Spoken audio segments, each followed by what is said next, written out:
My name is Sean Smart and I'm a master's student in zoology and I study statistical models of evolution. So within that, tell me a bit about your research and what you're studying and what you're working towards and just a bit about it, just explain it. So I did zoology here at Lincoln for my undergrad, and that's a very broad course. And then I kind of honed in on, I really enjoyed the more statistical side of that.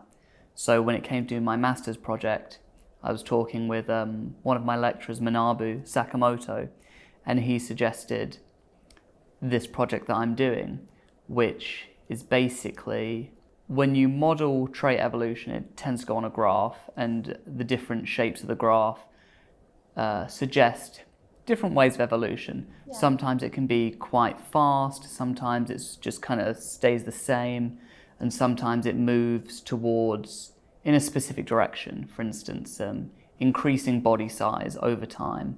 We see this in the ancestors of horses.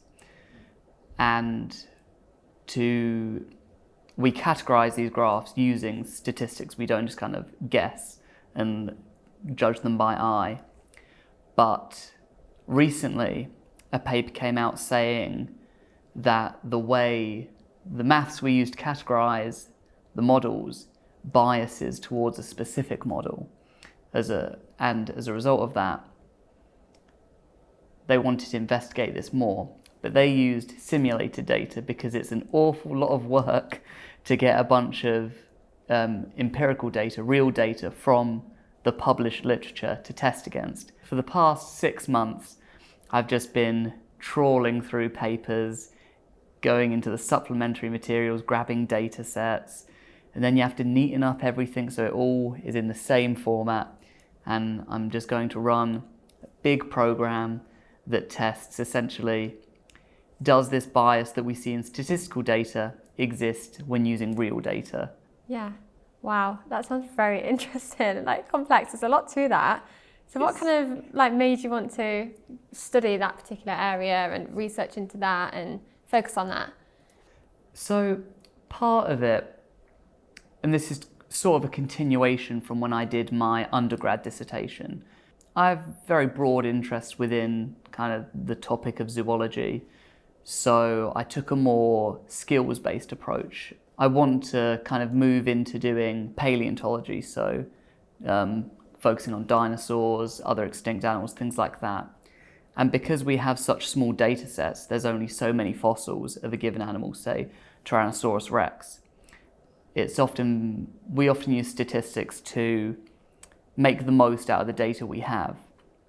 And so within that, I kind of looked for skills that I could pick up to explore those ideas and that are useful in that field. And I had a chat with my undergrad dissertation supervisor, Charles Deeming, and he said, well, you could look at how shape of beaks in birds links to feeding and diet. So I did that, and it was all right. I enjoyed it. I thought it was fairly good. And then Manabu, when it came to my master's, I was saying, I want something a bit more broad, a bit more evolutionary than just kind of diet-based. And he said, well, this paper came out a couple years ago, and no one's really done anything with it because it's an awful lot of work, but it's perfect for a master's student to do. Yeah. So he's kind of coached me through that, having to understand how the models work, to work out why we're seeing this bias was very difficult. I don't really have a maths background at all, so that's been a big step for me. But Manabu's been really helpful, and the uni in general has been quite helpful. Yeah, so there's good support available then if you get stuck, and there's people there to support you and Absolutely. help you, like you said. No, it's really nice. So tell me a bit about your postgraduate experience and how's it going and what is it actually like being a postgraduate researcher? So I think it's important to make the distinction that I am a master's by research student as opposed to a taught master's student. So if I was a taught master's student, it would broadly be the same as third year. You have modules and lectures either online or in a classroom, and you have a smaller end of year project. But being a research master's student, it's essentially all project. So you've got to be really self-motivated and have that drive to do it yourself. Absolutely. You need a lot of self-discipline to do it, as you said. And it's kind of ebbed and flowed over the year that I've been doing it. But I have had a good time. I've learned a lot about how to work, how to stay productive, how to find that balance, especially because as opposed to working in a lab, mine is all data-based and online. So I'm sitting at my own desk all day. So it can be difficult sometimes to find that work-life balance when, if you're watching something on the laptop, it's the same seat that I do all my work in. I know, and that's a really important thing, especially in today's kind of modern day after COVID and everyone working from home. It is that work-life balance. You are kind of stuck in one place with a computer and things. So how would you split that up as a postgraduate? What do you find helps you balance that out? This might sound a bit silly, but one of the things I do is I'll sit at my desk working on my laptop during the day, and like in the evenings or say on a weekend when it's, not work time, I'll sit on my bed with my laptop to give that kind of space separation. So I kind of say to myself, oh, that will mean when I sit down at the desk, my mind will think it's time to work. Does it work? I think it does a little bit. Yeah. No, it's good. You have like these little tips and tricks that you do for yourself and you know yourself. So, and it's also handy for other people to hear if they're going through the same thing as well. Absolutely. Try different things to get through it, because it is like you're on your own really, aren't you? So even though you've got the support, you've got to be like so well disciplined, it sounds like. I tried a lot of different kind of organisation systems. The amount of variations of a to-do list that I have gone through before finding one that I feel makes good sense for me. Similarly with work times, some people are a big fan of the Pomodoro method where you do like 25 minutes, then a 5-minute break. I found better that what works for me is kind of doing a 45-minute chunk, then a 15-minute break, get a cup of tea, go to the bathroom, chat to one of my housemates for a bit, and I feel those larger blocks of time are better. But other people swear by shorter chunks. So I think trying different systems, mixing it up, and if you don't like something, you can always change it. At the end of the day, it's just how you're organising yourself and your time. Some people only check their emails once in the morning, once in the evening. I guess I've never really thought about doing that. It's just open as another tab on my browser. But that can really help for some people. How have you found Lincoln University, being a student here? In general, excellent really. I've had a really good positive experience so far. Even before I joined the doctoral school, obviously being here for undergrad, I successfully applied to the Undergraduate Research Opportunity Scheme, EUROS, and was given some funding to do some additional research on my own, and that was really useful. I think that put me in great stead for my research masters. Within the doctoral school, we're always having seminar series.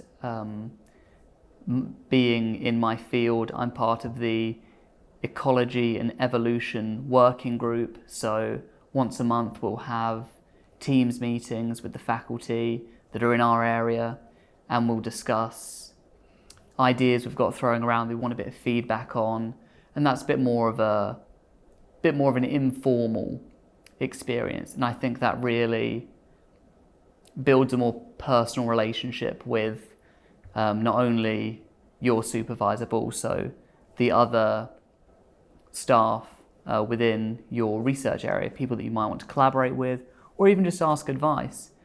I'm often asking what I feel are silly questions to my supervisor. Is this how you report this particular thing in a paper? Should the word semi-aquatic be hyphenated? It should be, apparently. So definitely, I think there's a lot of opportunities and support. We've had additional drop-in workshops that we've had the chance to do. They're always advertising kind of next stage career moves, PhDs in various fields, conferences that are going on.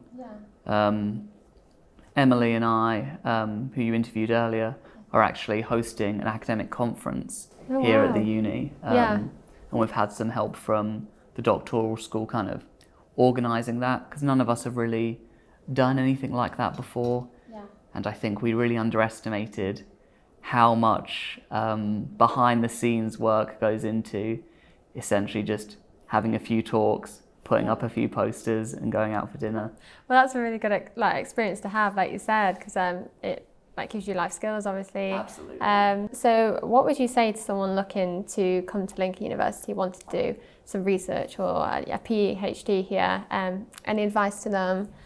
I'd say that the most important thing for postgraduate study in general after your undergrad is choosing something that you want to do, because if you choose the Masters by Research route like I have, you spend all day working on this particular project. So if it's something that you really don't like, or if it's something you particularly dislike, then that can be quite difficult. But if you recognise that early, it's fairly simple to pivot to a project that you do enjoy. And I think the supervisor role is really important with that. And that's why I stayed on at Lincoln. I'd worked with my current supervisor, Manabu, on the undergraduate research project that I did. And I felt that was really useful. And he said to me, Sean, if you intend on doing a master's here at Lincoln, I've got a few project ideas that I think would be really good and probably have a lot of potential for publishing and really useful and transferable skills, because that was kind of the sales pitch I went in with. I said, Manabu, I really want some skills. And I didn't really at the time have any great fondness for evolutionary modelling. And to be honest, I don't love it now. I enjoy it. I think it's interesting. But I'm certainly not fanatical about it. But I enjoy what I do. And that's really important, especially when you have to do it really like self-motivated. It's important that you enjoy it, I guess. So for anyone coming or deciding to do research, just make sure you enjoy what you're doing, really. Absolutely. One of the benefits, though, obviously the drawback of research is that it's a research master's, is that it's so monolithic as this one thing that you have to do and hand in at the end. I do feel the flexibility that you get is very useful. I play on a uni sports team, so on Wednesdays when it's uni sports season, I'm always away at a fixture. So being able to say, okay, I'm not going to do anything Wednesday because I've got, training and then traveling and then the game, and I won't want to do anything when I come back, that's fine. I'll instead work Saturday. So Wednesday and Sunday are my days off, as opposed to Saturday and Sunday. And that can even switch around, afternoons and mornings. It depends on you.